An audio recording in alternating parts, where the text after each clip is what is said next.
আগের দিন কেউ একজন বলেছিল যে একটু জুম করতে। দেখো, জুম তোমরা নিজেরাই যদি তোমাদের প্রয়োজন হয় যে একটু জুম করে নিতে পারো, কারণ পুরো বোর্ডটাকে তো আমাকে দেখতে দিতে হবে। আমাকে নিজেকেও দেখা যাচ্ছে কিনা ঠিকঠাক জানি না, আশা করি দেখা যাচ্ছে। যাই হোক, আমাকে দেখা না গেলেও চলবে। কিন্তু মেন বিষয়টা হলো যে তোমাদের যদি বোর্ডে লেখাগুলো একটু ছোট ছোট মনে হয়, তাহলে তোমরা নিজেরাই সেই অংশটা জুম করে দেখে নেবে, কারণ ওখানে তোমরা নিজেরাই জুম করতে পারবে ক্লাসে। তো যাই হোক, আমরা আজকে খুব ইম্পর্টেন্ট এবছরের জন্য, সেটা হলো আইপিএসসি নামকরণ অফ কমপ্লেক্স কম্পাউন্ড। জটিল যৌগের আমরা আইপিএসসি নামকরণ করব। এটা এই বছরের জন্য কিন্তু খুব ইম্পর্টেন্ট, কারণ লাস্ট আইপিএসসি নামকরণ এসেছিল 2019, 2023, 24 আর 25-এ কিন্তু আইপিএসসি নামকরণ আসেনি। তাই, আচ্ছা, আমার কথা কি কেউ শুনতে পাচ্ছ? একজন আছো তো, অর্ঘদীপ, বলো, কথা কি শোনা যাচ্ছে? অর্ঘদীপ, হ্যাঁ, শোনা যাচ্ছে। মাইক্রোফোনটা অন করো। ঠিক আছে, ক্লিয়ার শোনা যাচ্ছে তো? ক্লিয়ার? হ্যাঁ, হ্যাঁ। হুম। আচ্ছা, চলো। তাহলে বলছি যে এটা 2023-এ কিন্তু লাস্ট আমাদের নামকরণ এসেছিল। তাই 24-25-এ আসেনি, মানে এবছর কিন্তু ধরে নাও 1 নম্বরের একটা আইপিএসসি। দেখো, এগুলো 1 নাম্বার আসে। একটু একটা ছোট কোশ্চেনের জন্য 1 নাম্বার তুমি পাবে। তাহলে আসি, আইপিএসসি নামকরণ। হ্যাঁ, জটিল যৌগের জটিল যৌগের আইপিএসসি নামকরণ। চলো, দেখো, জটিল যৌগের আইপিএসসি নামকরণের জন্য কিছুই নয়, এখানে বেশি অত রুল নেই, শুধু তোমাকে ডাটাটা মনে রাখতে হবে। লিগ্যান্ড গুলোর আজকে যে আগের দিনের যে নোটটা দিয়েছি, অ্যানায়নিক লিগ্যান্ড গুলোই বেশি আছে। আমি আবার দেখো মার্ক করে দিলাম, এই লিগ্যান্ড গুলো তোমাদের মুখস্থ। দেখবে আমি একটা স্ক্রিনশটে ইয়েলো মার্ক দিয়ে যেগুলো দিয়েছি ওইগুলোই করবে, হয়ে যাবে। অনেক লিগ্যান্ড আছে বইয়ে, অতগুলো করার দরকার নেই। আমি যতগুলো দিয়েছি সেগুলোই সাফিসিয়েন্ট। মানে আমি যেগুলো মার্ক করে দিয়েছি, আমার নোটেও হয়তো 2-4টা বেশি আছে, কিন্তু মার্ক যেগুলো করেছি সেগুলোই করবে। তাহলে ওই যদি তথ্যটা তোমার কাছে থাকে, তাহলে কিন্তু নামকরণ খুব একটা কঠিন নয়, একেবারে সহজ। তাহলে নামকরণের আহ 1 নম্বর বিষয়ে মনে করতে হবে কি, বা 1 নম্বর রুল যদি বলি, ক্যাটায়নের, মানে আগে ক্যাটায়নের নাম লিখতে হবে। আগে ক্যাটায়নের নাম, আগে ক্যাটায়নের নাম, তারপর তারপর কিছুটা গ্যাপ দিয়ে, কিছুটা গ্যাপ দিয়ে, দেখো এগুলো নিজের ভাষায় আমি নিয়মটা লিখে দিচ্ছি। এটা তো আর তোমাকে আইপিএসসি নামকরণ নিয়মগুলো লিখতে বলবে না। হ্যাঁ, জাস্ট তোমার নামকরণ করার জন্য নিজের ভাষা কিছুটা গ্যাপ দিয়ে। বইয়ে অনেক কিছু আছে, আমার এই নিয়মগুলো জাস্ট নিজের ভাষায় লিখে নেবে ছোট করে। আমি নোটেও দিয়ে দেবো, নোটটা আজকে দিয়ে দেবো ক্লাসে পরে। গ্যাপ দিয়ে অ্যানায়নের নাম লিখতে হবে, অ্যানায়নের নাম লিখতে হবে। আচ্ছা, মার্কারটা একটু প্রবলেম করছে, আমি মার্কার নতুন অর্ডার দিয়েছি, ভালো মার্কার আসছে। আশা করি মার্কারটা পরে ভালো, তোমরা আরো দেখতে ভালো পাবে। হুম? তো আগে ক্যাটায়নের নাম, তারপর কিছুটা গ্যাপ দিয়ে অ্যানায়নের নাম লিখতে হবে। দেখো, জটিল যৌগ তো একটা আয়নীয় যৌগ। তার দেখবে আমরা জটিল যৌগের আগের দিনের নোটে ক্যাটায়নিক লিগ্যান্ড আছে, অ্যানায়নিক ক্যাটায়নিক জটিল যৌগ, অ্যানায়নিক জটিল যৌগ। যে যৌগই হোক, তার কিন্তু জটিল যৌগের একটা ক্যাটায়ন পার্ট আছে, অ্যানায়ন পার্ট আছে। আমি একটা সিম্পল উদাহরণ দিয়ে এখানে দেখাচ্ছি। ধরো আমাদের দেয়া হচ্ছে Fe3CN6। তাহলে এই যে জটিল যৌগটা, তার ক্যাটায়ন অংশটা প্রথমে আছে। এটা মানে প্রথমে তো ক্যাটায়ন থাকবে, তো এইটা কি ক্যাটায়ন, আর এইটা কি অ্যানায়ন। তাহলে তোমাকে নিশ্চয়ই জটিল যৌগের নামকরণের জন্য আগে জটিল অংশের নাম নিশ্চয়ই লিখতে হবে। অর্ডার অনুযায়ী প্রথমে ক্যাটায়নের নাম, তারপরে আমাকে অ্যানায়নের নামটা একটু গ্যাপ দিয়ে অ্যানায়নের নাম লিখতে হবে, অ্যানায়নের নাম। এবারে কি, ক্যাটায়নের নামটা এখানে একটা নর্মাল ক্যাটায়ন, আর এই জটিল যৌগের অ্যানায়ন অংশটা কি, জটিল অংশ। এই অ্যানায়ন অংশটা কি, জটিল অংশ। তাই এই অ্যানায়নের জটিল অংশটার নামকরণের জন্য কিছু বিষয় জানতে হবে। কিন্তু এই ক্যাটায়নের নাম তো নর্মাল ভাবে হবে। এটা কি ক্যাটায়ন? Potassium cation. তাহলে এর নাম জাস্ট পটাশিয়াম, এর নাম জাস্ট পটাশিয়াম। তাহলে এর নামকরণ আমি করবো আগে ক্যাটায়নের নাম। তাহলে ক্যাটায়নের নাম পটাশিয়াম, নর্মাল। এখানে ক্যাটায়নটা নর্মাল, জটিল নয়। তাহলে নর্মাল যেমন পটাশিয়াম। এবার একটু গ্যাপ দিয়ে কি করবো, অ্যানায়নের নাম লিখবো। একটু গ্যাপ দিয়ে, দুটো ওয়ার গ্যাপ দিয়ে অ্যানায়নের নাম। এবারে অ্যানায়নের নাম কিভাবে করব আমি এখন করে দিচ্ছি বটে, কিন্তু সেটা আমরা পরে দেখবো। অ্যানায়নের নাম এখানে করতে হবে হেক্সা সায়ানিডো, হেক্সা সায়ানিডো ফেরেট। এগুলো কিভাবে আসছে পরে আসছে, ফেরেট। আর এটার আর ব্র্যাকেটে এর জারণ সংখ্যাটা বোধহয় হবে, এর জারণ সংখ্যাটা +3, অর্থাৎ রোমান হরফে। এটা কিভাবে লিখছে সেটা পরে আসছে, এটা পরের নিয়মে দেখবো। কিন্তু আমরা ফার্স্ট এর অর্ডারটা জেনে নিলাম আইপিএসসি জটিল যৌগের নামকরণের। আগে ক্যাটায়নের নাম, পরে চলো 2 নম্বরে ওইগুলোই শিখবো। 2 নম্বরে কি না, যে জটিল অংশের নাম, জটিল অংশের নামকরণ। তাহলে এই রুলে আমরা এইটাই করলে আমাদের জটিল যৌগে, তাহলে মানে ক্যাটায়ন বা অ্যানায়নের যেভাবে নামকরণ করি হয়ে গেল। এবারে জটিল অংশের নাম, আমি ধর এখানে যদি আরো একটা উদাহরণ দিই, ধরো সেখানে আমি জটিল অংশটা ক্যাটায়ন, এটা অ্যানায়ন, ধরো এরকম একটা দিচ্ছি, কোবাল্ট NH3 হোল 4 নিয়ে নিচ্ছে, Cl2Cl। ওকে, এটা দেখো এখানে ক্যাটায়নটাই প্রথমে ক্যাটায়ন, তারপরে অ্যানায়ন। এই ক্যাটায়নটাই এখানে জটিল, তাহলে এর যেমন জটিল অংশের নাম যেভাবে করব, এর নামটা আমরা এক্ষুনি শিখবো, কিন্তু আমি এখানে করে দিচ্ছি। এটা কি হবে, tetra amine, tetra amine dichloro cobalt, cobalt ইংরেজিতেও করতে পারো, ক্ষতি নেই। এখানে এর হবে 3। এগুলো কিভাবে লিখবো আমি পরে আসছি। আর এইটা দেখো অ্যানায়নের নাম, অ্যানায়নের এখানে নর্মাল নাম। এখানে ক্লোরো পরে ক্লোরিডো লেখা হয়, ক্লোরিডো এখন লেখে, ক্লোরিডো কিন্তু আগে লেখা হতো ক্লোরিডো। আমি ক্লোরিডোটা, এটা ক্লোরিডো। হ্যাঁ, এই লিগ্যান্ডটা এগুলো পরে করছি, ক্লোরিডো। আচ্ছা, ক্লোরিডো কোবাল্ট। এবারে এর নর্মাল কিন্তু আর ক্লোরিডো নয়, এটা নর্মাল অ্যানায়ন। তাহলে এটা নর্মাল অ্যানায়ন বলতে এটা Cl-। তাহলে এই মানে Cl- হিসেবে এর অ্যানায়নের হিসেবে কি নাম হয়, ক্লোরাইড। তাই আমি লিখে দিলাম ক্লোরাইড।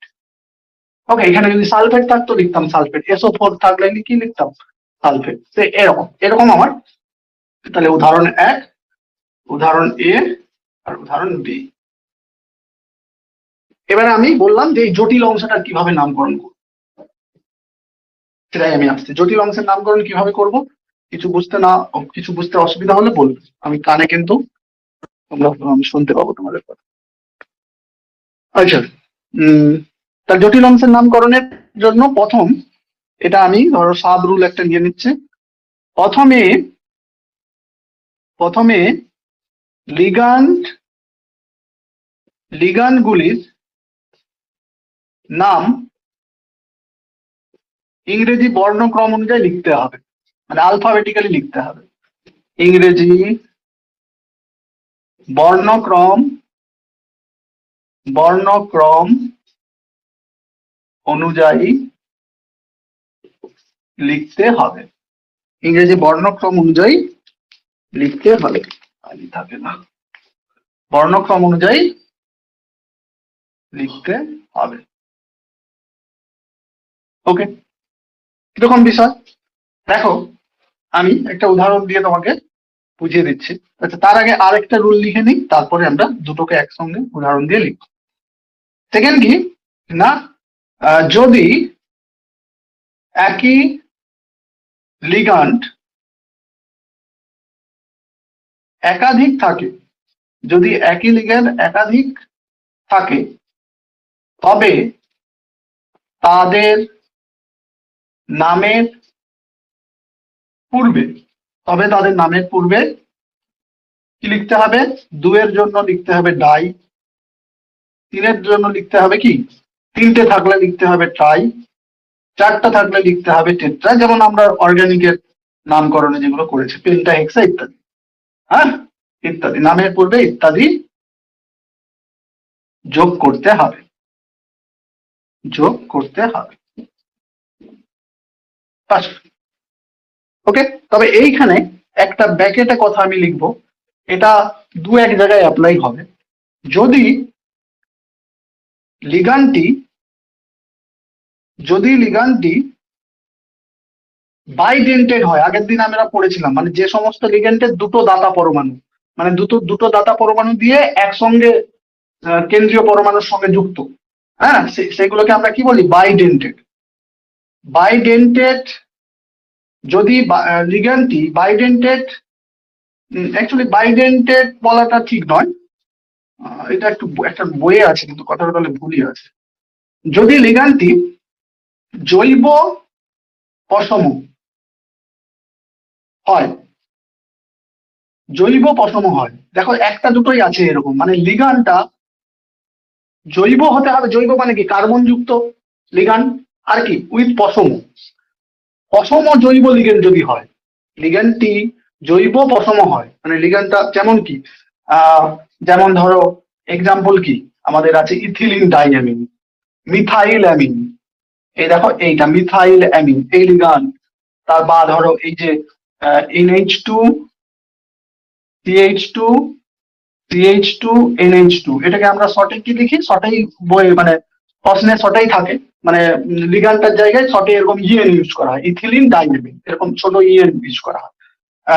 তাহলে যদি লিগানটি জৈব পশম হয়, যেমন example methyl amine, ethylene diamine, এর ইত্যাদির ক্ষেত্রে ক্ষেত্রে ক্ষেত্রে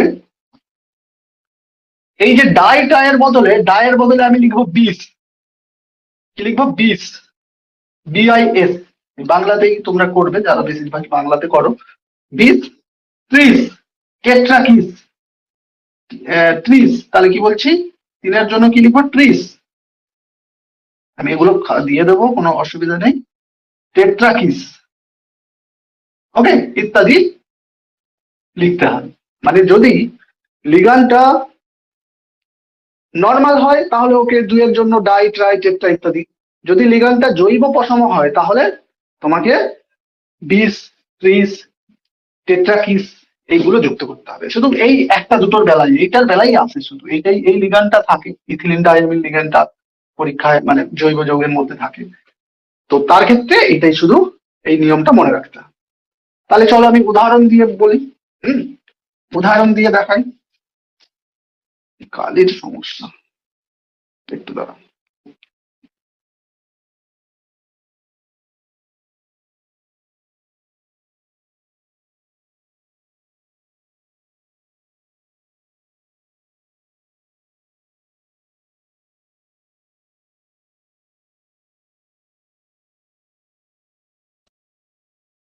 ভালো, আমি মার্কার অর্ডার দিয়েছি।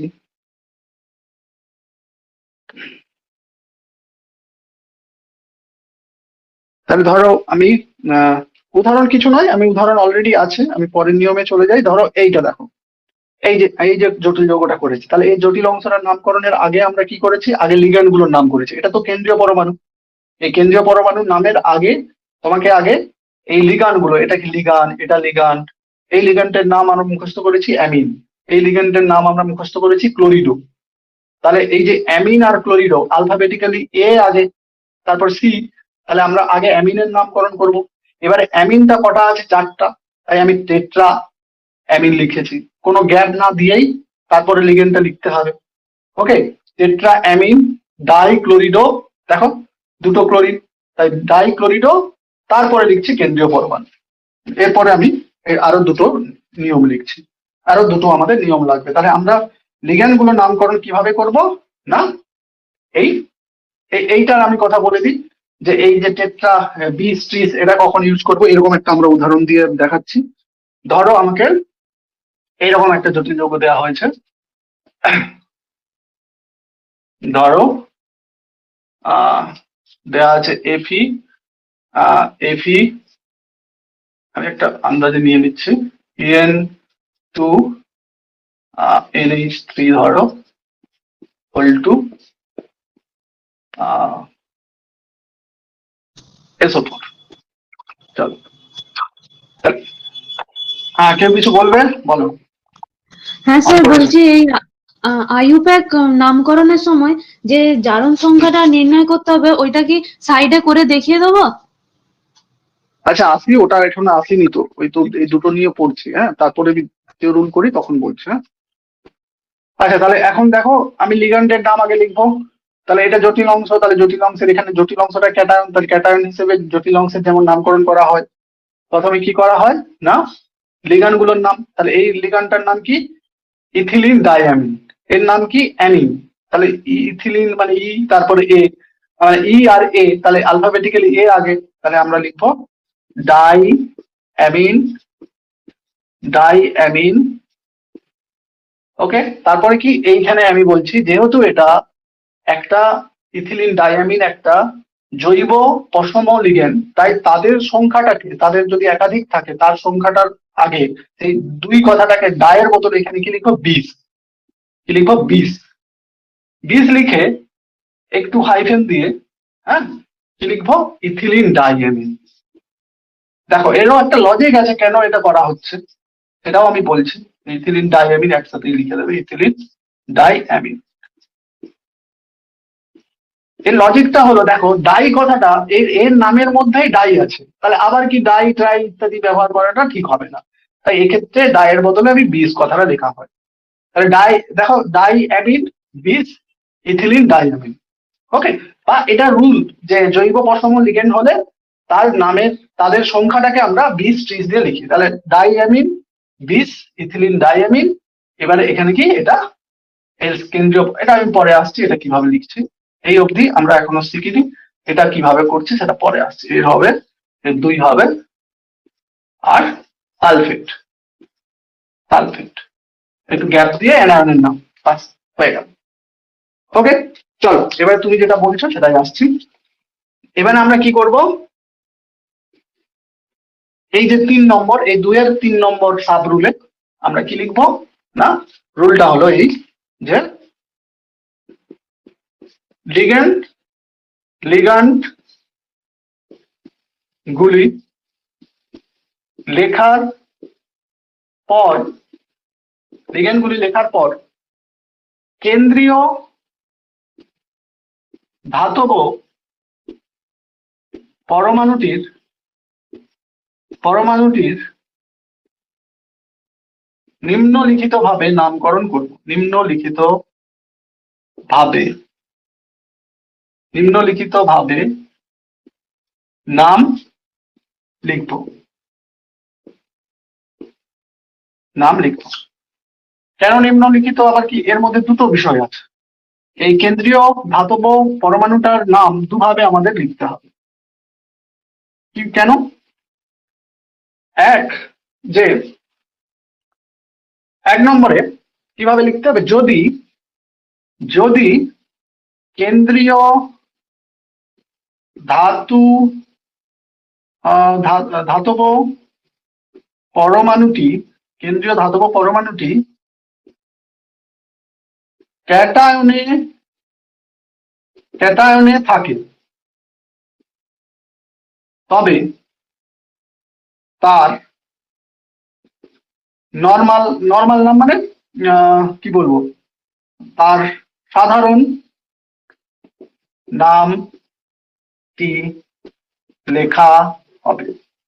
মানে আমি বলতে চাইছি, ধরো এখানে আমার উদাহরণটাও রেডি আছে। দেখো এই যে, এই যে জটিল যৌগটা, এর যে এই যে কেন্দ্রীয় পরমাণুটা কি, এটা কিন্তু ক্যাটায়নের কেন্দ্রীয় পরমাণু, এটা তো জটিল অংশটা তো এখানে ক্যাটায়ন। তাহলে এই যে কেন্দ্রীয় পরমাণুটা, এটা কিন্তু ক্যাটায়নের কেন্দ্রীয় পরমাণু। তাহলে ক্যাটায়নের কেন্দ্রীয় পরমাণু কে আমি নর্মালি যার নাম হয় সেটা লিখবো আয়রন, জাস্ট আয়রন।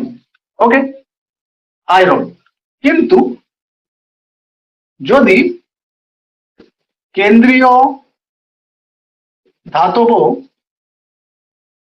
পরমাণুটি, কিন্তু কেন্দ্রীয় ধাতব পরমাণুটি যদি অ্যানায়নে থাকে, যদি অ্যানায়নে থাকে তখন কি হবে, পরমাণুটা যদি অ্যানায়নে থাকে, অ্যানায়নে থাকে, তবে, তোমরা কিন্তু ওই অনেকে পরে জয়েন করেছো, আমি বলছি যদি লেখাগুলো দেখতে ছোট হয় তোমরা নিজেরাই জুম করে দেখে নেবে। আমাকে জুম করতে বলেছিল একজন, কিন্তু জুম করলে তো আমার বোর্ডটা পুরোটা আমাকে লেখার জায়গা থাকতে হবে। তো তোমরা নিজেরাই যেই জায়গাটা তুমি জুম করতে চাইছো জুম করতে পারবে ওই অ্যাপ থেকে। যদি কেন্দ্রীয় ধাতবকরণটা যদি অ্যানায়নে থাকে তবে তার নামের সাথে কে কি বলবে বলো, নামের সাথে এড স্যার ভিডিওটা যুক্ত করে, বলছি ল্যাগ একটু হয়তো কারণ তোমরা যদি একটু নেটের প্রবলেম হয় একটু ল্যাগ করবে, ওটা তারপরে ঠিক হয়ে যাবে পরপর। হ্যাঁ, কথা শুন, তারপরে ঠিক হয়ে যাবে আস্তে আস্তে। তবে তার নামের সাথে এর যুক্ত করে লেখা হয়। এর জন্য একটা উদাহরণ নিই, তাহলে বলছি যদি কেন্দ্রীয় ধাতব পরমাণুটা অ্যানায়নে থাকে তবে তার নামের শেষে আমি তাকে আর নর্মাল ভাবে লিখতে পারবো না, তাকে আর সাধারণ নামটা তার লিখবো না, তার সাধারণ নামের সাথে শেষে এর যুক্ত করে লেখা হয়। ধরো আমি একটা উদাহরণ দিচ্ছি, এই কোবাল্ট, না কোবাল্ট নয়, আমরা এইটা নিয়ে নিচ্ছি। ধরো K C F E CN, ধরো CN4 Cl2। ওকে, তাহলে এর নামকরণ করব। তাহলে এর নামকরণের প্রথমে তোমাকে ক্যাটায়নের নাম, ক্যাটায়নটা নর্মাল ক্যাটায়ন, তাহলে ক্যাটায়নের নাম পটাশিয়াম, পটাশিয়াম। তারপরে গ্যাপ দিয়ে কি লিখবো, লিগ্যান্ড গুলোর নাম। তাহলে আগে আছে এটা সায়ানো, এটা ক্লোরিডো। সায়ানো আর ক্লোরিডো তাহলে দুটোই সি, আর কিন্তু ক্লোরিডোর কি, ক্লোরিডোর ইংরেজি করলে সায়ানোর CY আর ক্লোরিডোর CH, তাহলে CH-টা আগে। ওকে, তাই কি ক্লোরিডোটা আগে, তাহলে পটাশিয়াম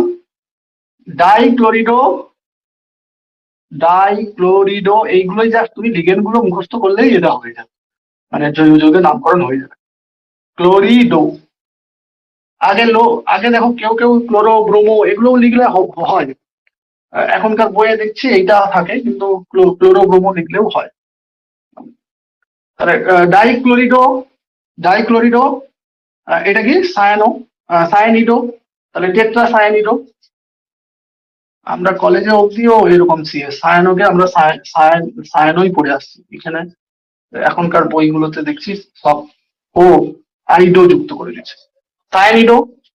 তাহলে ডাইক্লোরিডো, টেট্রা সায়ানিডো, এইটা এবারে এইটার জন্য এই রুলটা আসছে যে যেহেতু এই আয়রনটা অ্যানায়নের অংশ, দেখো এই যে কেন্দ্রীয় পরমাণুটা কি অ্যানায়নের কেন্দ্রীয় পরমাণু, তাই তার নামের শেষে এড যুক্ত করে, দেখো এই আয়রনকে আমরা ফেরাস এরকম বলি, ফেরাস এড যুক্ত করে এটাকে কি লেখা হয়, ফেরেট। এর একটা লিস্ট দিয়ে দেবো আমি, নোটেই আছে, আমি এখানে আর দিচ্ছি না, নোটেই আছে। মানে যখন অ্যানায়ন হিসাবে কেন্দ্রীয় পরমাণুর নামকরণের একটা টেবিল আছে, ফেরেট, কিউপ্রেট, কোবাল্টেট, প্লাম্বেট, অরেট, আর্জেন্টেট, এরকম একটা টেবিল দিয়ে দেবো।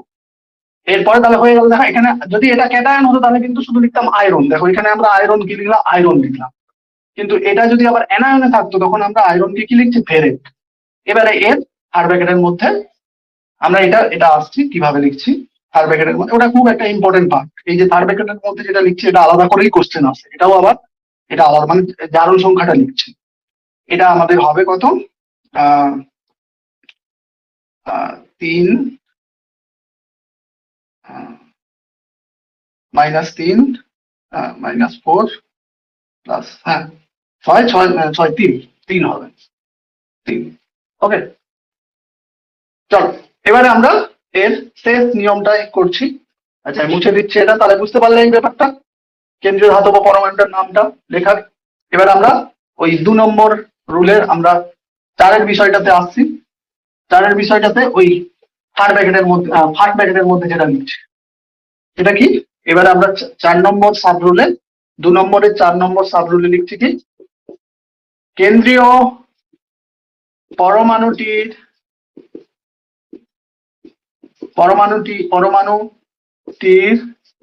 নামের পরে প্রথম বন্ধনীর মধ্যে তার তার জারণ সংখ্যাটিকে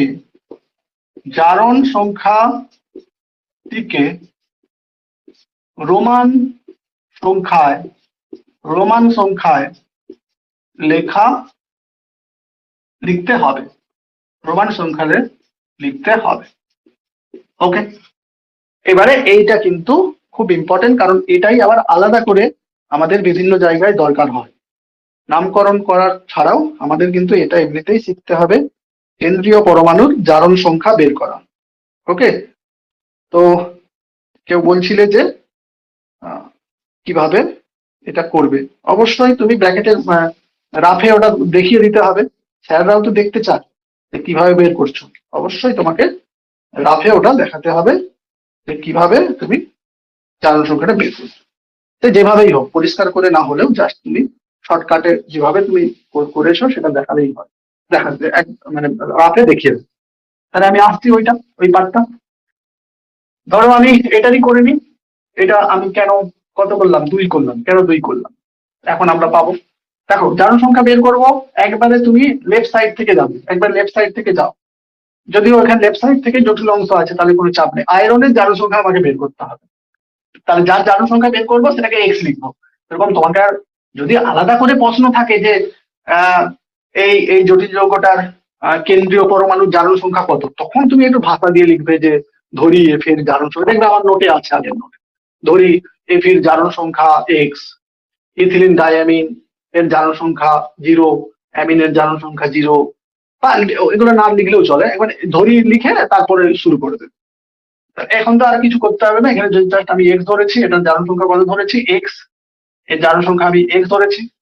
আর ইথিলিন ডাইঅ্যামিনের জারণ সংখ্যা কত, দেখো ইথিলিন ডাইঅ্যামিন একটা পশম লিগেন্ডের জারণ সংখ্যা 0, তাহলে 0 × 2, ইথিলিন ডাইঅ্যামিন দুটো আছে বলে আমি অভ্যাসটা রাখার জন্য × 2 করলাম, অভ্যাসটা যাতে তোমাদের থাকে। আর অ্যামিনোর কি, অ্যামিনো পশম লিগেন্ড, তাহলে তারও জারণ সংখ্যা 0, তাহলে এটাও দুটো আছে, হয়ে গেল। আর কি এর সালফেট, তারপরে আছে সালফেট, সব প্লাস প্লাস দিয়ে লিখে যাবো। সালফেটের জারণ সংখ্যা কত, সালফেটের দেখো যে কোনো একটা আয়নের জারণ সংখ্যা তার আয়নের চার্জের সমান, একটা আয়নের জারণ সংখ্যা কি তার আয়নের চার্জের সমান। সালফেটের চার্জ কি হয়, সালফেট তো SO4 2-, তাই না, SO4 2-, তাহলে সালফেটের কি হবে -2, -2 × 1, সালফেট একটা আছে, সমান কি 0। কারণ দেখো এই পুরো যে জটিল যৌগটা এর কত, এটা পুরো জটিল যৌগটার কি কোথাও চার্জ আছে, এটা পুরোটাই কি পশম, তাহলে কি সমান 0। তাহলে কি হয়ে গেল x - 2 সমান 0, তাহলে কি হয়ে গেল x সমান +2। তাহলে এই জন্যই লিখেছি কি, এবার +2টাকে তোমাকে রোমান সংখ্যায় লিখতে হবে ফার্স্ট ব্র্যাকেটের মধ্যে, এটাই হচ্ছে বিষয়। হ্যাঁ, তো এটা কিন্তু তোমরা, তার মানে কি তোমাকে এটা কিভাবে করতে পারবে, যদি তুমি প্রত্যেকটা লিগ্যান্ডের চার্জ তোমার মুখস্থ থাকে, হ্যাঁ চার্জ ঠিকঠাক মুখস্থ থাকে, তবে তুমি পারবে। ধরো আমি আরো একটা উদাহরণ নিচ্ছি, নিয়ে নিচ্ছি। ধরো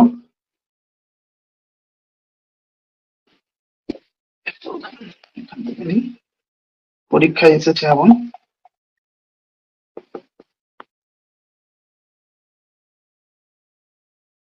ধরো আছে NH4 Cr NCS 4 NH3 whole 2। ওকে, বাস দেখো এটা একটু তোমাকে লিগান গুলোর নাম মুখস্থ রাখতে হবে ঠিকঠাক। আর এর নাম কি, এটা দেখো NH4+, মানে এটা ক্যাটায়ন, এই নাম হচ্ছে অ্যামোনিয়াম, তাই আমি ক্যাটায়নের নাম হিসেবে প্রথমে লিখবো কি অ্যামোনিয়াম, তারপরে এবার ক্যাটায়নের নাম হয়ে গেছে, একটু গ্যাপ দিয়ে এবারে আমি জটিল অংশটার নামকরণ করব। এইটার নাম কি, এটার নাম তো অ্যামিন, এতক্ষণ বলতেছি। আর এর নাম কি, দেখো NCS। এই ব্যাপারগুলো দেখো সহজে তোমাদের আছে, দেখবে তোমরা এইটা জটিল করে ফেলবে, কিন্তু আমি সেই জন্য এখানে একটু সময় দিয়ে তোমাকে ব্যাপারটা বলছি। দেখো প্রথমে এইগুলো করার জন্য তুমি একবারে এইখান থেকে আসো, CL আর NC, এই দুটোর নাম কি বলো, এর নাম হচ্ছে সায়ানিডো, মানে সায়ানোকে আমরা এখন লিখি কি সায়ানিডো। আর এইটা কি আইসোসায়ানিডো, আইসোসায়ানিডো, সায়ানিডো। ওকে, এইটা থেকে আসো। দেখো এখানে এর পার্থক্য কি, এখানে এই দুটো লিগেন্ড অ্যাম্বিডেন্ট লিগেন্ড বলে এদের। মানে এই সায়ানিডোটো যখন এটাকে আমরা আরো একটা শব্দে বলি সায়ানিডো সি, এটাকে বলা হয় মানে সায়ানিডো বলি বা সায়ানিডো সি। তার মানে কি সি বলার অর্থ কি না, এই যে এটা হচ্ছে কেন্দ্রীয় পরমাণুর সঙ্গে সি দিয়ে যুক্ত, মানে এই সি দিয়ে যুক্ত। আর এইটা আইসোসায়ানিডো কি এন দিয়ে কেন্দ্রীয় পরমাণুর সঙ্গে যুক্ত। ওকে, তাহলে আমরা ওই সায়ানিডো এটাকে তাহলে বলতে পারি সায়ানিডো এন, কিন্তু আমরা এইটা অতটা ইউজ করি না, জাস্ট জ্ঞানের জন্য মনে রাখো। আমি আইসোসায়ানিডোটাকে শুধু সায়ানিডো এন বলতে পারি, মানে সায়ানিডো এন বলে দিলেই কি বোঝা যাচ্ছে ওই গ্রুপটা কিন্তু এন দিয়ে যুক্ত। কিন্তু আমি অত জটিলতায় যাচ্ছি না, এটাই মনে রাখবে, কারণ আমাকে তো আর মানে তোমাদের বেশিরভাগ ক্ষেত্রে ওই এই জটিল যৌগের নামকরণ করতে দেয়, নাম থেকে জটিল যৌগ খুব একটা আসে না। হয়তো নাম থেকে জটিল যৌগ যদি আসতো তাহলে নামটা কিভাবে লিখছে তার ভ্যারাইটি করতে পারতো। পরীক্ষা হয়তো তুমি শুধু আইসোসায়ানিডো পড়ে গেছো, পরীক্ষা হয়তো ওরকম আইসোসায়ানিডো এল লেখা আছে কি সি লেখা আছে, সেক্ষেত্রে তোমাকে ঠিকঠাক করে ব্যাপারটা বুঝতে হতো। তাছাড়া আমি তো বুঝিয়ে দিলাম যে এটাকে আমরা কি লিখতে পারি, যেহেতু এটা এন দিয়ে যুক্ত তাহলে আমরা এটাকে নাম দিতে পারি সায়ানিডো এন। ওকে, সায়ানিডো এন। আর এটাকে আমরা সায়ানিডো সি, সায়ানিডো সি, মানে সায়ানিডোটাকেই আমরা সায়ানিডো সিও বলতে পারি। এটা থেকে তাহলে তোমাদের হয়ে গেল। এবার এটা থেকে আমি বাকিগুলো আসছি দেখো। এবারে তুমি ধরো তোমাকে দেয়া হলো এনসি এস, সরি এখানে যেটা আছে এনসিএস, এনসিএস। দেখো আগের দিন যেটা নোটটা দিয়েছিলাম আমি একটু অন্যরকম লিখেছিলাম, কিন্তু এইটা একবার মনে রাখো, দেখবে মানে এই যে জটিল যৌগের মধ্যে যখন এই অ্যাম্বিডেন্ট লিগেন্ড গুলোকে লেখা হয়, যেটা প্রথমে আছে, প্রথমে যে অ্যাটমটা আছে সেটাই হচ্ছে ডোনার অ্যাটম, সেটাই কি ডোনার অ্যাটম। তার মানে তোমাকে আর বুঝতে অসুবিধা হবে না যে কোনটা ডোনার অ্যাটম। ধরো তোমার মনে হতে পারে এইটা যখন আমি দিলাম তাহলে তো আমি বলতে পারছি না, মানে তোমাকে তো নিশ্চয়ই মানে তোমাকে একটা জটিল যৌগের মধ্যে এরকম লিখে দেবে, এরকম, ওখানে তো আর উল্লেখ করবে না যে কোনটা ডোনার অ্যাটম। তোমাকে জাস্ট এটার নামটা বুঝে যেতে হবে। এটার আবার দু রকম নাম আছে, এরই মতো দু রকম নাম আছে, মানে ডোনার অ্যাটমের ভ্যারাইটি অনুযায়ী দু রকমের নাম আছে। তাহলে তুমি তো বুঝতে পারছো না কোনটা ডোনার অ্যাটম। কিন্তু একবারে রুল একবারে সিম্পল, তোমার যেহেতু জটিল যৌগের মধ্যে এই সেইভাবে লেখা হয় যেটা প্রথমে আছে। দেখো এই তো ক্রোমিয়াম, তাই ক্রোমিয়ামের সঙ্গে যারা যুক্ত আছে যে অ্যাটমটা সেটাকেই প্রথমে লেখা হয়। ওকে, এটাই এভাবেই লেখা হয়। তাহলে মানে তোমার বুঝতে অসুবিধা হবে না যে এইখানে এনসিএস এর ডোনার অ্যাটম কিন্তু এন। ওকে, ডোনার অ্যাটম এন।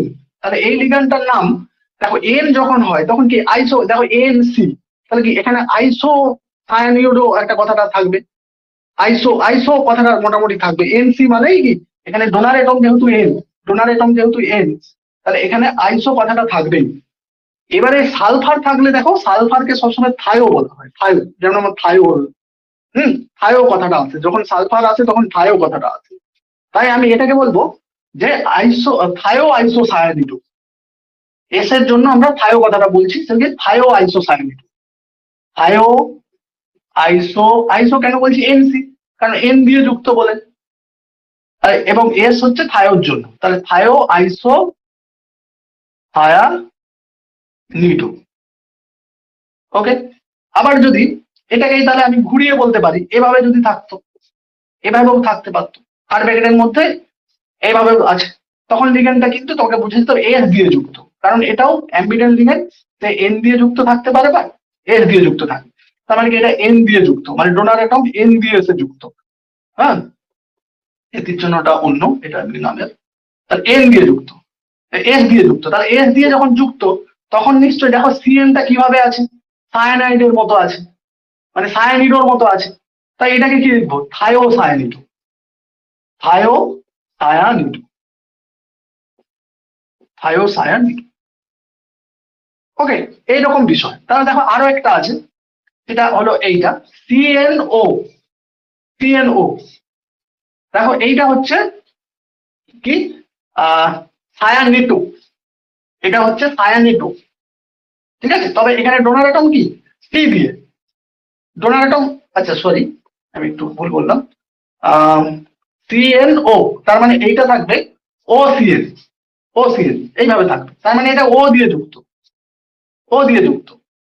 ওকে, এরই মতো এখানে এস, এর এটা ও, তাহলে এটা ও দিয়ে যুক্ত, তাহলে এটা CN কি হয়, ও দিয়ে যুক্ত, না হলে এন দিয়ে যুক্ত এদের ক্ষেত্রে, আর সিটা মাঝে থাকবে, দুটোর ক্ষেত্রে আবার সি মাঝে থাকবে, তো সি সি কখনো ডোনার এটম এখানে হবে না। তাহলে আমাকে কি, তাহলে CN আছে এখানে, কি CNটা সায়ানাইডের মতো করে আছে, আর এটা ও, এই ও থাকলে এটাকে আমরা বলি কি সায়ানিটো, সায়ানিডো, এটাকে সায়ানি মানে সায়ান, আমরা আগে পড়ে আছি CN হচ্ছে সায়ানাইড, হ্যাঁ সায়ানাইড, আর আমরা পড়ে আসছি না CN, এরকম এরকম পড়ে আসছি, দেখো জটিল যৌগ জৈব যৌগের নামকরণের সময় সেটাকে আমরা কি বলে দেবো, সায়ান, সায়ান, সায়ানাইড, আর এটাকে সায়ান, সায়ানেট, সায়ানেট, দেখবে methyl isocyanate, MIC gas, methyl isocyanate, methyl isocyanate, যেটা ভোপাল দুর্ঘটনায় যেটা, যে গ্যাসটা লিক করেছিল, মিথাইল আইসোসায়ানেট, তার মানে কি এটা হচ্ছে ওই লিগেন্ড সায়ানেট, তাহলে সায়ানেট থেকে আসছে সায়ানেটো, তাহলে আমরা কি বলবো এটাকে সায়ানেটো, সায়ানেটো। এবার CN আছে বলে সায়ানেটো, CNটা নর্মালি আছে সায়ানেটো। ওকে, এটাই আবার কি হবে NCO, NCO, তখন কিন্তু লিগেন্ডটা N এর সঙ্গে যুক্ত, তাহলে এটা কি NC আগে, N কি এরকম আইসো, আইসো হবে NC আকারে আছে, এর মধ্যে কি NC, তাহলে কি আইসো কথাটা চলে আসবে, তাহলে জাস্ট এর আগে আইসো যোগ করে দেবো, আইসো সায়ানেটো।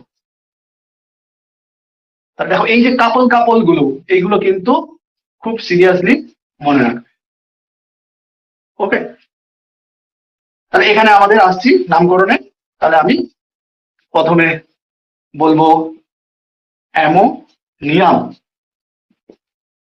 অ্যামোনিয়াম, তারপরে আমাদের তাহলে এইটার নাম কি হলো NCS, মানে আইসো, NC দেখো আইসো আছে, আইসো থায়ো আইসো সায়ানিড, নিটো, নেটো, নিডো, সরি থায়ো আইসো সায়ানিডো। ওকে, তাহলে থায়ো মানে টি, আর এটা এ, তাহলে অ্যামিন, তো এটা এমনিতে চোখ বুঝিয়ে অ্যামিনটা আগেই হবে, ডাই অ্যামিন, তারপর কি এটা টেট্রা, টেট্রা থায়ো সায়ানিডো, মানে এটা CN এর মতো, CN এর মতো, সরি এন আছে, এন দিয়ে যুক্ত আছে, আচ্ছা এন দিয়ে যুক্ত আছে মানে থায়ো আইসো, থায়ো আইসো, NC আছে, NC আছে মানে আইসো কথাটা আসবে, থায়ো, এসটা থায়োর জন্য থায়ো আইসো সায়ানিডো, থায়ো আইসো সায়ানিডো। হয়ে গেল, বাস এরপরে কি আমি এখানে ডট দিয়ে একটু লিখে দিচ্ছি আইসো সায়ানিডো। এবারে কি ক্রোমিয়ামের নাম, ক্রোমিয়ামের নাম, ক্রোমিয়ামটা এখানে কি অ্যানায়ন হিসেবে আছে, তাহলে অ্যানায়নের ক্রোমিয়ামের নাম কি হয়, ক্রোমেট, ক্রোমেট। এবারে আমাদের ফার্স্ট ব্র্যাকেটের মধ্যে এর যে জারণ সংখ্যা, তাহলে জারণ সংখ্যা আমরা বের করবো এর, চলো জারণ সংখ্যা এর বের করবো, তাহলে আমরা কার ক্রোমিয়ামের জারণ সংখ্যা বের করবো, তাহলে সেই জন্য আমি নিচে করে নিচ্ছি রাফে, তোমরা এই সাইডে ডান সাইডে করবে। তাহলে কি ক্রোমিয়ামের আগে কি এই দিক থেকে যাবো, ক্রোমিয়ামটা 2 নম্বরে আছে, এদিক থেকে আমি একবারে হ্যাবাজারলি করবে না, একবারে আমার প্রথমে আছে অ্যামোনিয়াম, তাহলে অ্যামোনিয়ামের জারণ সংখ্যা +1, বললাম না NH4 প্লাস হয়, তাহলে অ্যামোনিয়ামের জারণ সংখ্যা কি +1। ওকে, তাহলে প্লাস, তুমি যদি মুখে মুখে এরকম গুণ হয়ে যায় একবারে সংখ্যার সঙ্গে গুণ করে একবারে লিখে দিতে পারো, সেটা অসুবিধা নেই। তারপর কি ক্রোমিয়াম আছে, তাহলে ক্রোমিয়ামের জারণ সংখ্যা X, তারপর কি আছে NCS, এদের সব মাইনাস হয়, একটা করেই মাইনাস, তাহলে কি 4টা আছে NCS মাইনাস, তাহলে 4টা আছে মানে -4, -4, আচ্ছা লিখবে -1 × 4 করেই করো, অভ্যাসটা থাকা ভালো, কারণ যদি জারণ সংখ্যা বের করতে বলে তাহলে কিন্তু একটু এরকম ভেঙে ভেঙে লেখা উচিত। 4, তারপর কি দেখো এর জারণ সংখ্যা কত, অ্যামোনিয়া, অ্যামোনিয়া হচ্ছে একটা পশম লিগেন্ড, তাহলে তার জারণ সংখ্যা কত 0, তাহলে 0 × 2 সমান কি, আর কিছু নেই, সমান মানে 0, এই পুরোটা পশম, তাহলে সমান 0, তাহলে কত হচ্ছে দেখো X বা তাহলে প্লাস, তাহলে +1 আর -4, তাহলে -3 সমান 0, তাহলে আমরা কি লিখবো X সমান +3, X সমান +3, তাহলে আমরা রোমান হরফে 3 লিখে। ওকে, ফার্স্ট জটিল যৌগের আমাদের নামকরণ হয়ে গেল, তো এইভাবে আমাদের নামকরণ গুলো করতে হবে।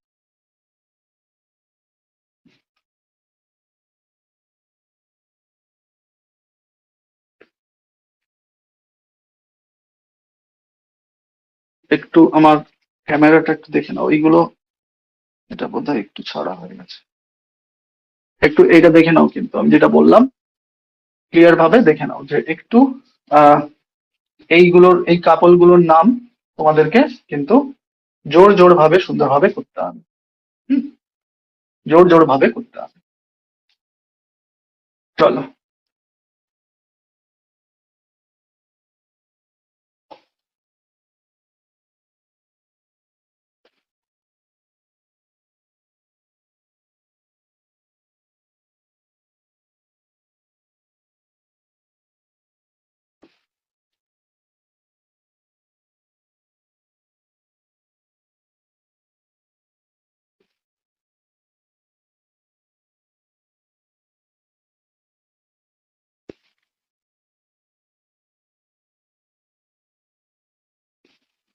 চলো এরপরে আমাদের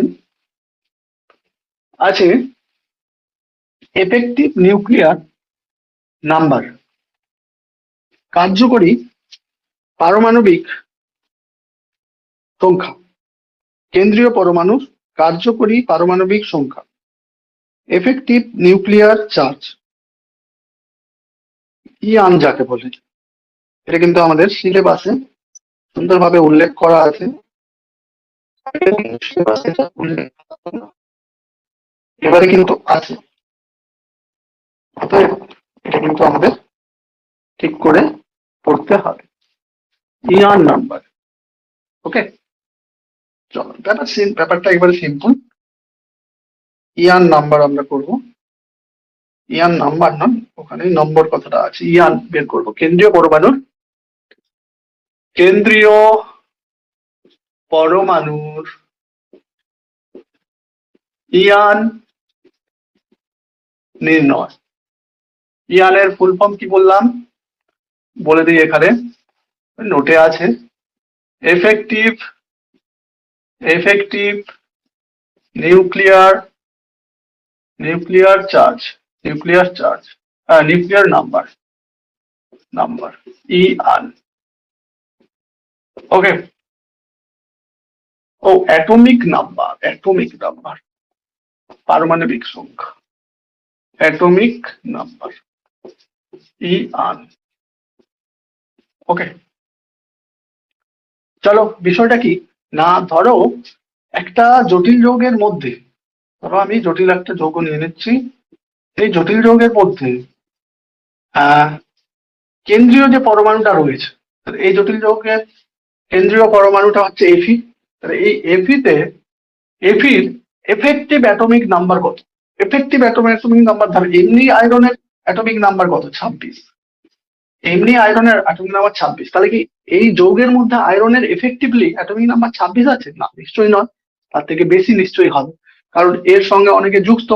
সেটা কিভাবে যুক্ত, সেই যুক্ত থাকা অনুযায়ী তার নাম্বারটা আরো বাড়বে। বা এখানে আয়রনটা তো শুধু আয়রন পরমাণু হিসেবে নেই, এখানে ধরো আয়রন হয়তো ক্যাটায়ন হিসেবে আছে, তো সেই ক্যাটায়ন হলে যদি আয়রন, ধরো এখানে এই জারণ সংখ্যা 3 বেরোবে, এই জারণ সংখ্যা 3 বেরোবে, সেখানে নিশ্চয়ই আয়রনের জারণ সংখ্যা 3, মানে নিশ্চয়ই আয়রনটা কি 3+ হিসেবে আছে, তাহলে সেখানে নিশ্চয়ই তার নিউক্লিয়ার চার্জ কি, অ্যাটমিক নাম্বার কি হয়ে যাবে, সেক্ষেত্রে 3 হয়ে যাবে। আর এই যে অ্যাটমিক নাম্বার কি, তার পারমাণবিক সংখ্যাটা তখন 3 হয়ে যাবে। পারমাণবিক সংখ্যা বলতে মানে বলছে তার প্রোটন সংখ্যা কি হবে বা তার ইলেকট্রন সংখ্যা কি হবে, অ্যাটমিক নাম্বারের সমান কি হবে, ইলেকট্রন সংখ্যা থাকে, তখন তার ইলেকট্রন সংখ্যা কি হবে, 23 হয়ে যাবে। অ্যাকচুয়ালি এই আয়রনের সঙ্গে কতগুলো এফেক্টিভ তার ইলেকট্রন তার মধ্যে আছে, এই জটিল যৌগটার মধ্যে আয়রনের মধ্যে কতগুলো ইলেকট্রন এফেক্টিভলি আছে, সেই সংখ্যাটাই কি তার এফেক্টিভ অ্যাটমিক নাম্বার। তাহলে সেটা আমরা কি করে বের করব না, সিম্পল, যে তোমাকে তাহলে ইয়ান নাম্বার মানে বের করার রুল হচ্ছে, একবারে সূত্র করে নেবো, সেটা হলো যে atomic number of central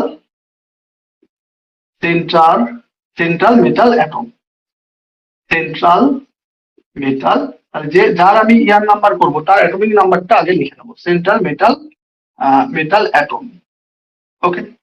minus কি লিখবো, মাইনাস এই যে বললাম তার এই যে কেন্দ্রীয় পরমাণু এফি, তার এফেক্টিভলি তার ইলেকট্রন কিন্তু 26টা নেই, 3টে কিন্তু কমে গেছে, কারণ কি তার জারণ সংখ্যা 3 এসেছে, তার মানে কি মাইনাস এই তিনটা কি কি মাইনাস হচ্ছে 26-এর সঙ্গে 3 কি ভাগ মাইনাস করতে, তার অ্যাটমিক তার অক্সিডেশন নাম্বারটা মাইনাস করা হচ্ছে, জারণ সংখ্যা, অক্সিডেশন নাম্বার মানে জারণ সংখ্যা, অক্সিডেশন নাম্বার জারণ সংখ্যা।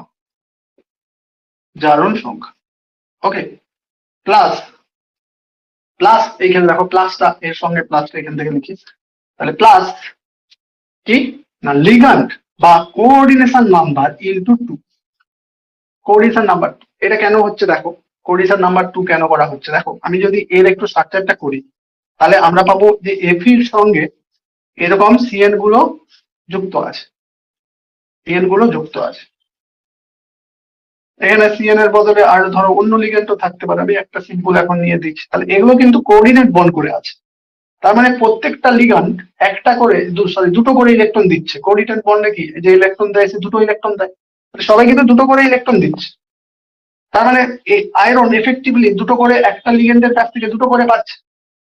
ওকে, এবারে অ্যাকচুয়ালি লিগ্যান্ড মানে এটা যদি সব মনোডেন্টাল লিগ্যান্ড হয় তাহলে লিগ্যান্ড সংখ্যা ইনটু 2, কিন্তু আমি এটা এক্স্যাক্টলি সঠিকভাবে বলার জন্য বলতে পারি যে কোঅর্ডিনেশন নাম্বার, কারণ কোনো লিগ্যান্ডের ক্ষেত্রে ধরো ইথিলিন ডাইমিন, যেটাকে আমরা এরকম শর্টে এরকম ভাবে লিখি, এই যে CH2 NH2, তাহলে এই যে এই লিগ্যান্ডটার কিন্তু লিগ্যান্ডটা একটা থাকলো, এটা কিন্তু একটা লিগ্যান্ড, কিন্তু অথচ তার কোঅর্ডিনেট বন্ড করছে সে দুটো, তাই কি তার এই একটা লিগ্যান্ডের জন্য তার কিন্তু কোঅর্ডিনেশন নাম্বার 2 যুক্ত হবে, মানে 2 কন্ট্রিবিউট করবে, সে কোঅর্ডিনেশন নাম্বারে 2 কন্ট্রিবিউট করবে।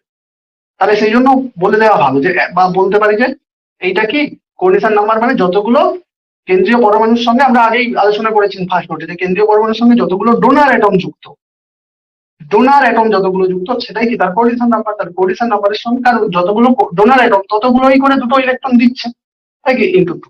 আর সিম্পল আমাদের এই ব্যাপারটা মনে রাখতে হবে। তাহলে হয়ে গেল এই, এবার আমরা অ্যাপ্লাই করব এই সূত্রটা। তাহলে চলো দেখো এর বেলায় আমরা অ্যাপ্লাই করছি। তাহলে তোমার আছে এখানে কি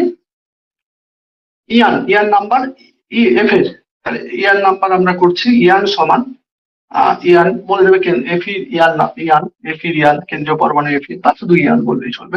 ইয়ান সমান তাহলে অ্যাটমিক নাম্বার আয়রনের কত 26 মাইনাস এর অক্সিডেশন নাম্বার, তাহলে ইয়ান করতে গেলে তোমাকে কিন্তু অক্সিডেশন নাম্বারটা বের করতে হবে। ইয়ান করতে গেলে অক্সিডেশন নাম্বার দেখো পটাশিয়ামের +1 × 3, তিনটে পটাশিয়াম, তাহলে আয়রনের জারণ সংখ্যা জানি না x, সায়ানাইডের কি সায়ানাইডের -1 × 6 সমান কি 0। ওকে, বা এটা x সমান কি +3। ওকে, x সমান +3, x সমান হয়ে গেল আমাদের +3। তার মানে কি এখানে এর জারণ সংখ্যা কি, জারণ সংখ্যাটা মাইনাস হয়ে যাবে -3, তাহলে -3 প্লাস, তাহলে কি এখানে দেখো এগুলো সব মনোডেন্টাল লিগ্যান্ড, তাহলে তার আর তোমাকে ডোনার অ্যাটম নিশ্চয় 6টা লিগ্যান্ডের 6টাই ডোনার অ্যাটম, মানে কোঅর্ডিনেশন নাম্বার এখানে 6। ওকে, তাহলে 6 × 2, তাহলে দেখো 23 + 12, তাহলে হয়ে গেল 35। ওকে, তাহলে ইয়ান হয়ে গেল 35। তাহলে এইভাবে আমাদের ইয়ান নাম্বারটা বের করবে। ইয়ান নাম্বারের কাজ কি, মানে এর কি প্রয়োগ কি করা হয়। ইয়ান নাম্বার জানা থাকলে আমরা অনেক সময় লিগ্যান্ডের সংখ্যা জানতে পারি। ইয়ান নাম্বার অনুযায়ী আমরা একটা জটিল যৌগের স্টেবিলিটি বুঝতে পারি, মানে একটু ছোট করে মনে রাখবে, আমি একটু তবু নোটের ডিটেলসে দিচ্ছি যে ইয়ান নাম্বার জানলে, একটা জটিল যৌগের ইয়ান নাম্বার জানা থাকলে তাহলে সেই জটিল যৌগটার স্টেবিলিটির সম্বন্ধে আইডিয়া করা যায়। দেখো এই আয়রনের যখন ইয়ান নাম্বার 35 হচ্ছে, তাহলে এই আয়রনের কাছাকাছি নিষ্ক্রিয় গ্যাস কিন্তু ক্রিপ্টন, তাহলে ক্রিপ্টনের জটিল যৌগ জারণ সংখ্যা ক্রিপ্টনের অ্যাটমিক নাম্বার 36, হ্যাঁ 36, 18 36, তাহলে তার মানে 35টা 36 এর কাছাকাছি। ওকে, তার মানে এই যে জটিল যৌগটা না খুব স্টেবল হয়, এই আইডিয়াটা করা যায়। তারপরে কি জানা যায় বললাম, এবং আমরা হয়তো তাহলে কি এই কোঅর্ডিনেশন নাম্বারটাই কি কোঅর্ডিনেশন, ধরো তুমি ইয়ার নাম্বার জানো, তোমাকে ইয়ার নাম্বার 35 বলে, এই জটিল যৌগের ইয়ার নাম্বার 35 বলে দেওয়া হলো, তাহলে তুমি কোঅর্ডিনেশন নাম্বারটা বের করতে পারবে। কোঅর্ডিনেশন নাম্বার, এবার কোঅর্ডিনেশন নাম্বার বের করতে পারলে কি তুমি কটা লিগ্যান্ড যুক্ত সেটা বের করতে পারবে। এইভাবে আমরা ইয়ানটাকে আমরা অ্যাপ্লাই করতে পারি। এবারে আমরা আসছি আজকে আমাদের আরেকটু করতে হবে, কারণ আমরা আরেকটা ক্লাসেই এটাকে শেষ করব, প্র্যাকটিস লাগাতে হবে তারপর, তাই আমি এটাকে আর বাড়াচ্ছি না, ক্লাসটা আরেকটু টানতে হবে।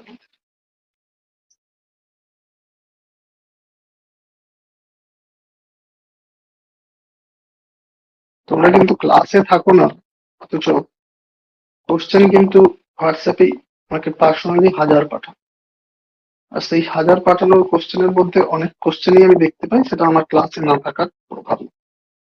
তো আমাকে কিন্তু ডবল খাটাচ্ছ তোমরা। তো যাই হোক, কারো হয়তো নেটের প্রবলেম বলছিলে, হলেও নেট একটু পরীক্ষার সময় বেশি করে নিতে হবে। যাই হোক, কি করা যাবে। এবারে আমাদের আইসোমার কথাটায় আমরা আইসোমার টপিকটাতে যাব। আইসোমার, জটিল যৌগের সমাবয়বতা, আইসোমার। তাহলে আমরা জটিল যৌগের, আমরা যখন ফার্স্টেই করেছিলাম জটিল যৌগের পার্থক্য, সেখানে বলেছিলাম যে জটিল যৌগের সমাবয়বতা আছে, সমাবয়বতা বা আইসোমারিজম এই ক্যারেক্টারটা আছে। তাহলে আমি আইসোমারিজম কাকে বলে এসব আর বলতে হবে না নিশ্চয়ই। সমবায়িত একই আণবিক সংকেত কিন্তু আলাদা আলাদা গঠন বা বিন্যাসযুক্ত জটিল যৌগকে আমরা কি বলবো? পরস্পরের সমাবয়ব, এবং এই ধর্মটাকে কি বলবো? সমাবয়বতা। তো এখানে আমরা জটিল যৌগের মধ্যেও দেখতে পাবো যে একই আণবিক সংকেত, অথচ তাদের গঠন বা বিন্যাস, এখানে দুটো ব্যাপার আছে, গঠনও আলাদা থাকবে বা বিন্যাস, ত্রিমাত্রিক বিন্যাস আলাদা হয়েও সমবায়তা দেখা দিতে পারবে। এই জন্য আমরা এই জটিল যৌগের সমবায়তাকে দুভাগে ভাগ করব। একটা হচ্ছে গঠনের পার্থক্য থাকলে সেটাকে কি বলবো? গঠনগত সমাবয়বতা। সেকেন্ড হচ্ছে যদি ত্রিমাত্রিক বিন্যাসের পার্থক্য থাকে তাকে বলবো ত্রিমাত্রিক ত্রিমাত্রিক সমাবয়বতা। তাহলে আজকে আমরা শুধু গঠনগত সমবায়তা নিয়ে একটু আলোচনা করব। গঠনগত সমাবয়বতা, তাহলে গঠনের শুধু পার্থক্য থাকবে গঠনগত সমাবয়বতা। এবার গঠনগত সমবায়তা আবার 4 প্রকার। প্রথম কি? প্রথমের হচ্ছে ধরো এটাকে কি আয়োনাইজেশন সমবায়বতা বা আয়নীয় সমবায়বতা, আয়নীয় সমবায়বতা, সমাবয়বতা। দুয়ে কি? দুয়ে আমাদের বন্ধন সমবায়বতা, বন্ধন সমাবয়বতা। দুয়ে কি? বন্ধন সমাবয়বতা।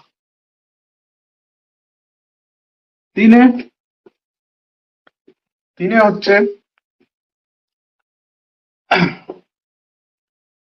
যাকে বলে কোঅর্ডিনেশন সমবায়বতা, আমরা এটাকে বাংলায় লিখে দিতে পারি, মানে ইংরেজিতে আমরা বাংলা থেকে স্ববর্গীয় সমবায়বতা যাকে বলে, বাংলাটাই লিখি সব কাজে হয়েছে স্ববর্গীয়, মানে কোঅর্ডিনেশন, ওই যে থার্ড প্যাকেটের মধ্যে যেটা আছে সেটাকে আমরা কি বলি? কোঅর্ডিনেশন স্পেয়ার, সমাবয়বতা, সমাবয়বতা। চারে কি? হাইড্রেটেড সমবায়বতা, হাইড্রেটেড সমাবয়বতা, হাইড্রেটেড সমবায়বতা। ওকে, তাহলে আমরা এবারে এক এক করে প্রত্যেকটা সমবায়বতাটা একটু বুঝে নেবো। এগুলো থেকে কিভাবে কোশ্চেন আসে, কখনোই কাকে বলে আসে না, তোমাকে উদাহরণ জিজ্ঞাসা করতে চায় বা উদাহরণ দিয়ে তোমাকে বলতে পারে যে এটা কি ধরনের সমবায়বতা, হ্যাঁ, কি ধরনের গঠনগত সমবায়বতা বা কি ধরনের সমবায়বতা, এগুলো তোমাকে জিজ্ঞেস করে। তাহলে 1 নম্বরে আমরা কি করব না, আয়নীয় সমবায়বতাটা করবো, আয়নীয় সমবায়বতা। তার উদাহরণ দিলেই বা নামটা যদি তুমি নামটা একটু বুঝে যাও, নামের মধ্যেই কিন্তু হিন্টস আছে সেটা কিরকম সমাবয়বতা হবে। আয়নীয় সমাবয়বতা, বয়াবতা, সমাবয়বতা, সমাবয়বতা। আচ্ছা, বতা কথাটা হবে, হ্যাঁ, বয়া, তাই না, আইসোমারিজম, হ্যাঁ, আয়নিক আইসোমারিজম, আয়নিক সমবায়বতা। তাহলে এটা কি না, ধরো তোমাকে একটা আমি এমন একটা জটিল যৌগ দিলাম, এটার আয়োনাইজেশনের মধ্যে একটা পার্থক্য হয়ে যাবে। ধরো কিরকম, আমি দিলাম FeCN, আচ্ছা আগে F3টা দিয়ে দিই, FeCN আচ্ছা না, এটা অনেক বেশি হয়। ধরো কোবাল্ট NH3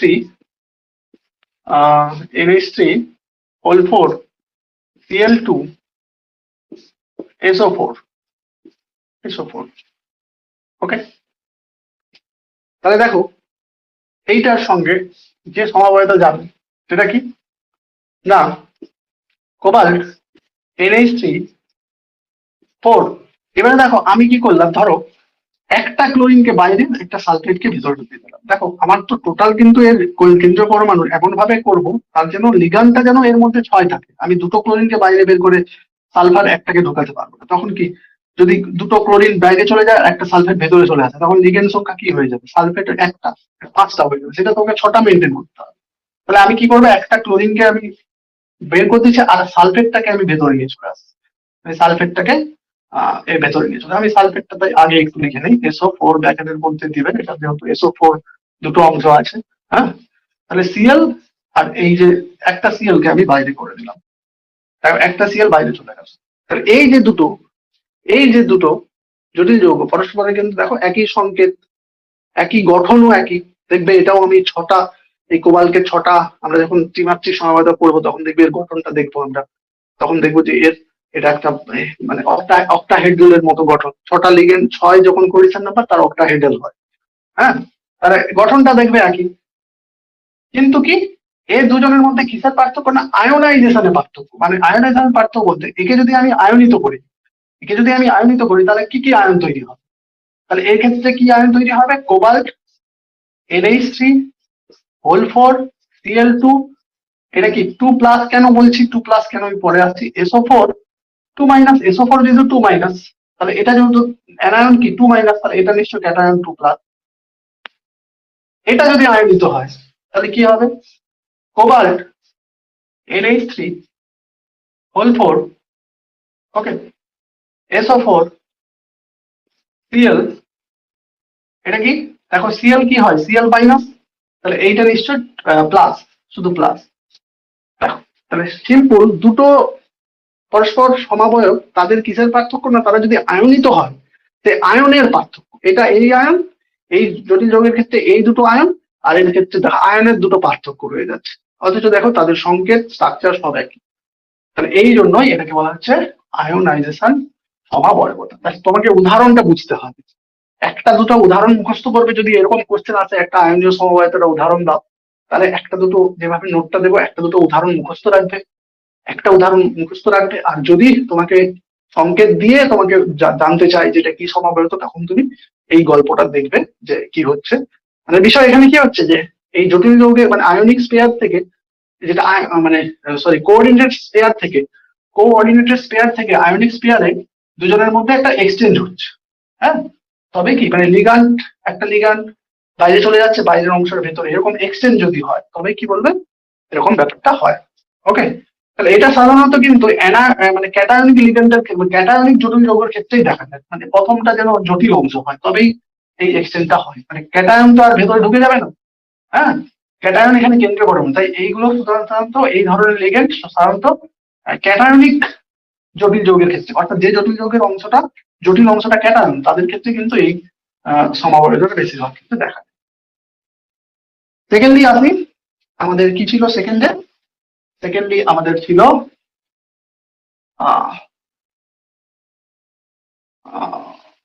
কোঅর্ডিনেটেড আইসোমার ছিল, হাইড্রেটেড। তার আগে কি ছিল, তার আগে ছিল কিছু দেখেই নেই, মাথায় থাকে না। হচ্ছে বন্ধন সমাবয়তা। 2 নম্বরে ছিল, 2 নম্বরের এখানে BABCD লিখেছিল বোধহয়। বিতে কি ছিল, বন্ধন লিঙ্কেজ আইসোমার, বন্ধন সমাবয়ব। এটা সহজ একেবারে, সমাবয়বতা। দেখো বন্ধন সমাবয়তা বা লিঙ্কেজ আইসোমারটা কিরকম, ধরো আমি ওই যারা অ্যাম্বিডেন্ট লিগেন্ড থাকতে হবে, জটিল অংশের মধ্যে লিগেন্ডের মধ্যে অ্যাম্বিডেন্ট থাকতে হবে। হ্যাঁ, ধরো আমি নিয়ে নিচ্ছি একটা যেকোনো একটা লিগেন্ড, ধরো কোবাল্ট NH3OL4 আর ধরে নিয়ে নিলাম ACN2। ওকে, HCN2Cl। সঙ্গে কি নিলাম, এখানেই আমি নিয়ে নিলাম আরেকটা, এর সঙ্গে যেটা আইসোমারে যাবে সেটা কি কোবাল্ট NH3 একটা কি হবে NCS হল 2। এখানে কি হচ্ছে দেখো, আমি বললাম যে এই সব বন্ধন সমবেত কখন দেখা যাবে, যদি একটা অ্যাম্বিডেন্ট লিগেন্ড থাকে। দেখো এটা হচ্ছে অ্যাম্বিডেন্ট লিগেন্ড, তাহলে এই এস মানে এই জটিল যৌগে এই কেন্দ্রীয় পরমাণুর সঙ্গে এস দিয়ে বন্ধন আছে, এস দিয়ে যুক্ত, অর্থাৎ বন্ধনটা কি এস এর সঙ্গে কোবাল্টের, আর এর ক্ষেত্রে এন এর সঙ্গে কোবাল্টের। অর্থাৎ এখানে দুটো বন্ধনের এই লিগ্যান্ডের মধ্যে এই দুটো একই লিগ্যান্ড, মানে একই অ্যাম্বিডেন্ট লিগ্যান্ড, তার শুধু কেন্দ্রীয় পরমাণুর সঙ্গে বন্ধনের পার্থক্য হচ্ছে, এখানে একটাই শুধু বন্ধনের পার্থক্য হচ্ছে, এস কোবাল্টের সঙ্গে এস এর বন্ধন, আর এখানে কোবাল্টের সঙ্গে এন এর বন্ধন, তাই এই আইসোমারটাকে বলা হচ্ছে বন্ধন সমবায়বতা। একবারে সিম্পল। চলো এবার সি এ হচ্ছে আমাদের আছে হচ্ছে যেটা বলি স্ববর্গীয় সমাবয়বতা। স্ববর্গীয় সমাবয়বতা বা কোঅর্ডিনেশন সমাবয়বতা। এটাও একেবারে সিম্পল। এই যে এই সমবায়তা শুধুমাত্র একটা স্পেশাল জটিল, এক ধরনের স্পেশাল জটিল রোগের ক্ষেত্রে আছে, যেখানে দুটোই অংশ আমি দেখিয়েছিলাম আগের দিন, মানে ফার্স্ট নোটে ছিল যে কিছু কিছু জটিল রোগ আছে যার ক্যাটায়ন অংশটাও জটিল, অ্যানায়ন অংশটাও জটিল। যেমন ধরো আমি এরকম ধরো লিগেন্ড দু একটা আছে, তাই খুব একটা এটা মনে মুখস্থ করবে, দু একটা এরকম আছে, আমি এটা যাতা লিখতে চাইছি না। হ্যাঁ, ধরো এরকম আছে, প্লাটিনাম দিয়ে আছে, প্লাটিনাম NH3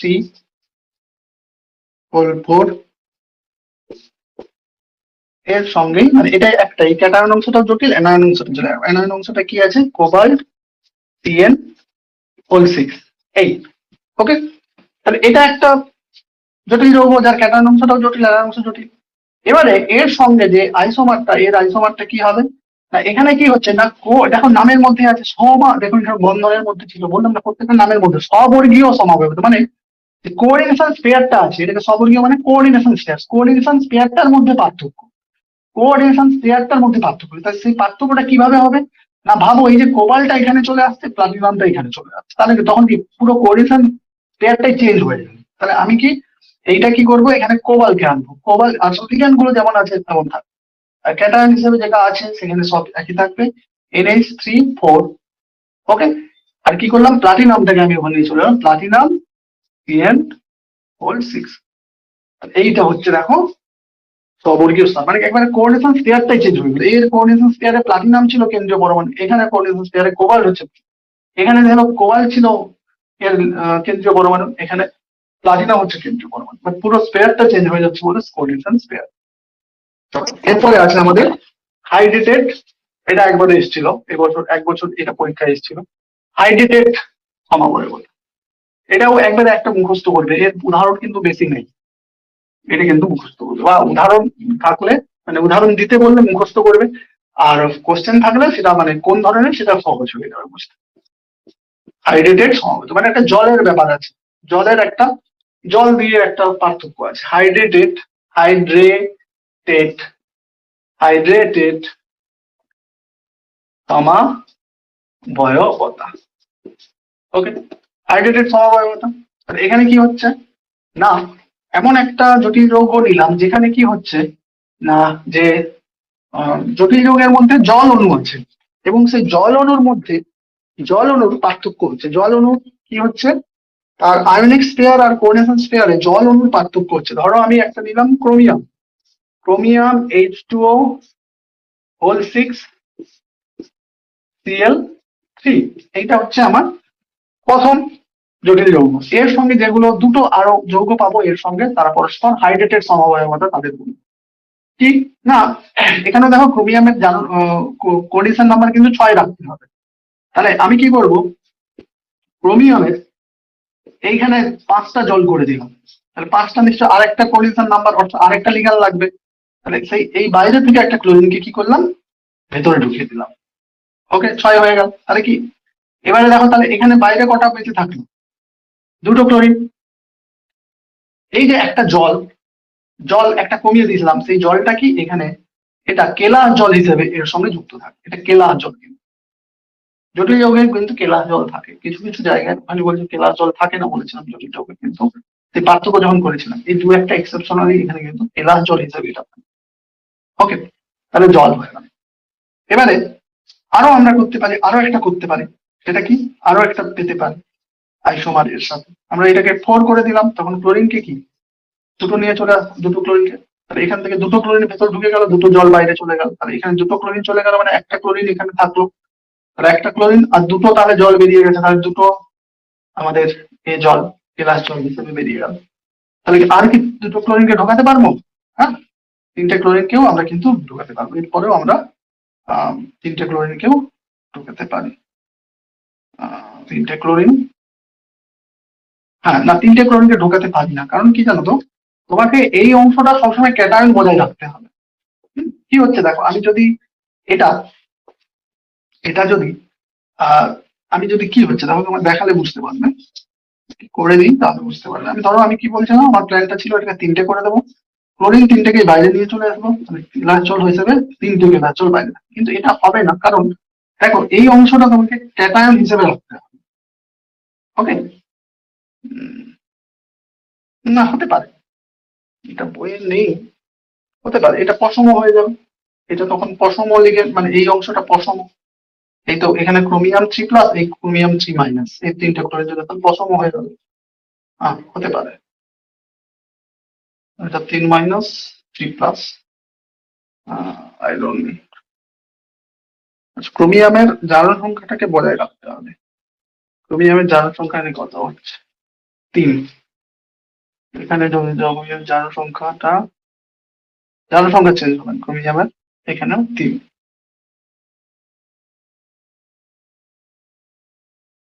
হুম হুম হুম, জারণ সংখ্যা 3, এখানে তাহলে কত হচ্ছে? এখানেও 3 হবে, এটাও করে দেন, এটাও করে দেন। তাহলে দেখো এইভাবে আমাদের জলের অণুটা কি হচ্ছে, বাইরে বেরিয়ে গিয়ে কেলাস জল হিসেবে থেকে এইগুলো এই চারটাকে আমরা কি বলবো? হাইড্রেটেড সমাবয়ব। হাইড্রেটেড সমাবয়ব। ওকে, বাস হয়ে গেল আমাদের। তাহলে গঠনগত সমাবয়বতা শেষ হয়ে গেল। পরের দিন আমরা ত্রিমাত্রিক সমাবয়বতা নিয়ে আলোচনা করবো।